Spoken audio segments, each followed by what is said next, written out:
बिस्मिल्लाहिर्रहमानिर्रहीम। अस्सलाम वालेकुम जी, मैं नजमुल हसन बाजवा हूं। नाज़रीन कराम, तीन बड़ी खबरें आज आपके साथ शेयर करने के लिए। सबसे पहली खबर और अहम तरीन खबर, पाकिस्तान के न्यूक्लियर हथियार खतरे में है।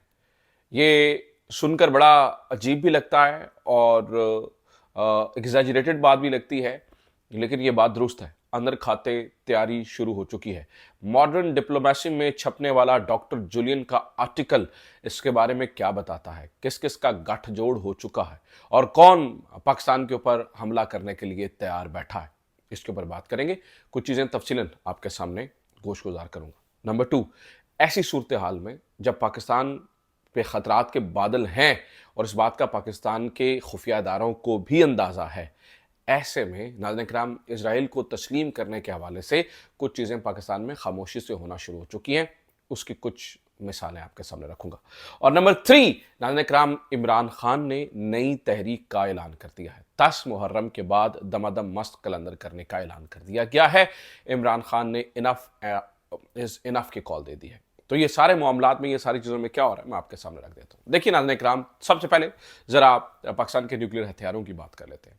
हमने ये देखा कि ईरान और इजराइल के दरमियान जो कुछ हुआ, ईरान और इजराइल में जिस तरह से हमने लड़ाई होते हुए देखी, और हमने ये देखा कि किस तरह से ईरान के जो हथियार हैं, यानी वो भी बने भी नहीं थे, अभी एनरिच्ड यूरेनियम थे, उसको टारगेट किया गया और पूरी दुनिया ने उसके ऊपर रिस्पॉन्ड भी किया। खासतौर पर इजराइल के साथ बड़े बड़े प्लेयर नाज़रीन कराम इसके अंदर शामिल हो गए। इसके बाद अब पूरी दुनिया, चूंकि ईरान को ये जो न्यूक्लियर हथियारों वाला मामला है, इसको काफी हद तक डील कर लिया गया है। इस सिचुएशन के बाद नाज़रीन किराम, इस मामले के बाद सिचुएशन ये है कि बहुत सारी जगहों पे रिसर्चेस होना शुरू हो गई हैं कि अगला टारगेट क्या है। इसके लिए नाज़रीन किराम, मॉडर्न डिप्लोमेसी में एक आर्टिकल शाया हुआ है जो कि बैनुल अक़वामी अमूर के माहिर हैं डॉक्टर जूलियन, उन्होंने लिखा है कि Pakistan after Iran defeat, Pakistan is next. इसका मतलब ये है, जिसमें वो ये बताते हैं, ख़ास तौर पर इजराइल और ये सारे ममालिक जो है वो, यानी इजराइल ख़ास तौर पर तो ये समझा जाता है ना कि इजराइल और भारत, इन दोनों का गठजोड़ है। इसके ऊपर हामिद मीर साहब ने भी एक बड़ी इंटरेस्टिंग वीडियो की है। उन्होंने तो इसको ज़ायनिज़्म और हिंदुत्व का गठजोड़ करार दिया है। ठीक है, ज़ायनिज़्म और हिंदुत्व का गठजोड़ इकट्ठे होकर नाज़रीन किराम पाकिस्तान के न्यूक्लियर हथियारों के पीछे है। और इन्होंने ये कहा है, अब ये रिसर्चेस इसके बारे में शुरू हो, ऑब्वियसली ये फौरी तौर पर तो नहीं होगा, लेकिन लंबी प्लानिंग इसके बारे में की गई है, क्योंकि पाकिस्तान के न्यूक्लियर हथियारों को एक पोटेंशियल थ्रेट के तौर पर देखा जाता है। ये देख, पाकिस्तान की मिसाइल टेक्नोलॉजी को एक खतरे के तौर पर देखा जाता है। पाकिस्तान का शाहीन 3 मिसाइल, आपको पता है, अगर बलूचिस्तान से फायर किया जाए तो वो पहुंच सकता है इजराइल तक। तो इसलिए पाकिस्तान के न्यूक्लियर हथियारों को एक बहुत बड़े खतरे के तहत, यानी इसको फ्यूचर में होने वाली जो रिसर्चेज हैं या फ्यूचर में होने वाली जो भी प्लानिंग है उसके अंदर शामिल किया गया है। इसके बारे में जो इसके काउंटर आर्गुमेंट करते हैं वो कहते हैं नहीं, ऐसा नहीं है, ये किसी एक गुमनाम जो है ना, वो एक थिंक टैंक के गुमनाम से एक बंदे ने जो है ना वो ये लिख दिया है, तो उसको इतना सीरियसली लेना चाहिए। लेकिन यस नाज़रीन किराम, इट इज सीरियस, जिसके अंदर वो ये बताते हैं कि क्या, अच्छा, इसके अंदर डॉक्टर जूलियन ने ये भी बताया, वो ये बता रहा है कि ठीक है, ये पाकिस्तान नेक्स्ट ईरान हो सकता है। वो ये बता रहा है कि अगर आपने इसको, पाकिस्तान को डिस्टेबलाइज किया, तो इसका खित्ते के ऊपर कितना बड़ा असर पड़ सकता है। पाकिस्तान सिर्फ एक न्यूक्लियर स्टेट नहीं है, पाकिस्तान एक बहुत बड़ी मिलिट्री ताकत भी है, पाकिस्तान एक बहुत बड़ी एयरफोर्स ताकत भी है। पाकिस्तान को के आर्सनल को न्यूट्रलाइज करना इतना आसान काम नहीं है। पाकिस्तान कोई लेबनान नहीं है, पाकिस्तान कोई यमन नहीं है, पाकिस्तान इनफैक्ट ईरान भी नहीं है। पाकिस्तान माशाल्लाह बहुत बड़ी ताकत है। तो नाज़रीन किराम, इस बारे में तैयारी शुरू हो चुकी है। अब ऐसे मौके के ऊपर कि जब पाकिस्तान को भी तैयारी करनी चाहिए, आप ये देखिए कि पाकिस्तान के जो वजीर दिफा हैं, मैं पिछले 2 दिनों से उनके बयान देख रहा हूं, वो बड़े अजीबोगरीब किस्म के बयान आ रहे हैं। आप हैरान होंगे, बड़े अजीबोगरीब किस्म के बयान आ रहे हैं। पाकिस्तान के वजीर दिफा जनाब ख्वाजा आसिफ साहब बता रहे हैं, वो अब्राहम अकॉर्ड की बातें करते हुए नजर आ रहे हैं। वो ये हमें बताते हुए नजर आ रहे हैं कि जो है ना वो पाकिस्तान को अब्राहम अकॉर्ड पे गौर करना चाहिए। वो कहते हैं जी अगर फ़लस्तीन ये जो अभी डोनाल्ड ट्रंप ने आज सुबह ही बात की है कि इजराइल और फ़लस्तीन जो उनके दरमियान हमास के दरमियान जंग बंदी की बात हो रही है, तो कहते हैं अगर ये सारा हो जाता है और फ़लस्तीन की रियासत का कोई सिलसिला, तो पाकिस्तान को अब्राहम अकॉर्ड पे गौर करना चाहिए।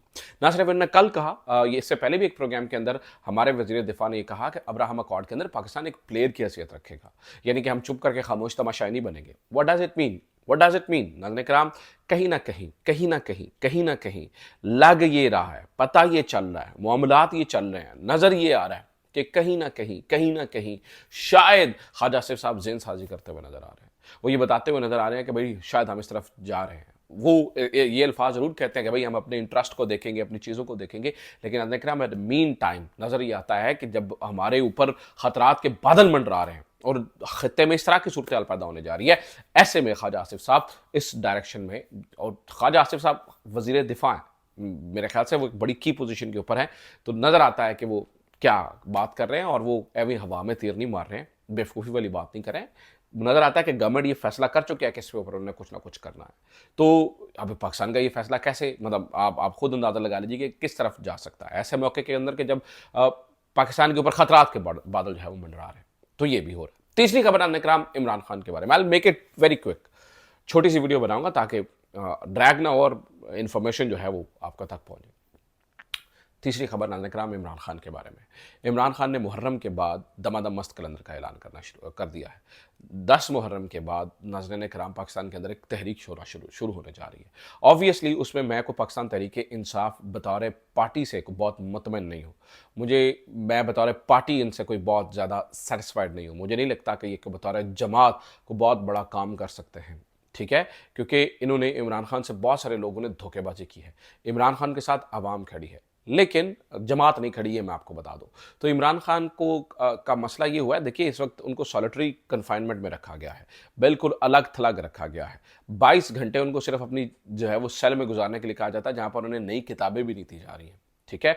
ऐसे में इमरान खान की सेहत पे असर पड़ रहा है, इमरान खान का वजन गिरा हुआ है। इमरान खान ये कह रहा है कि ये जिस तरह से कह रहा है ना, इससे अच्छा मैं पूरी ज़िंदगी जेल में रहूँ, कोई मसले वाली बात नहीं है। वो ये बता रहे हैं, इमरान खान ने ये भी कहा कि ये चाहते हैं कि मेरी आवाज़ दब जाए ताकि आखिरी आवाज़ भी ख़त्म हो जाए। इमरान खान ने ये भी कहा कि 27वीं तरमीम जो आ रही है उसमें अपने आप को आप बादशाह सलामत ही डिक्लेयर कर दीजिए। 27वीं तरमीम, अब देखिए नाज़रीन किराम, पूरे मुल्क के अंदर एक बेड़ा गर्क होता हुआ आपको नज़र आ रहा है। सरफराज डोगर साहब मुस्तकिल चीफ जस्टिस बन गए हैं, ठीक है। उनको वोट किसने दिया है? शौकत सिद्दीकी ने भी, जो इसी निज़ाम के खिलाफ बोल रहा था।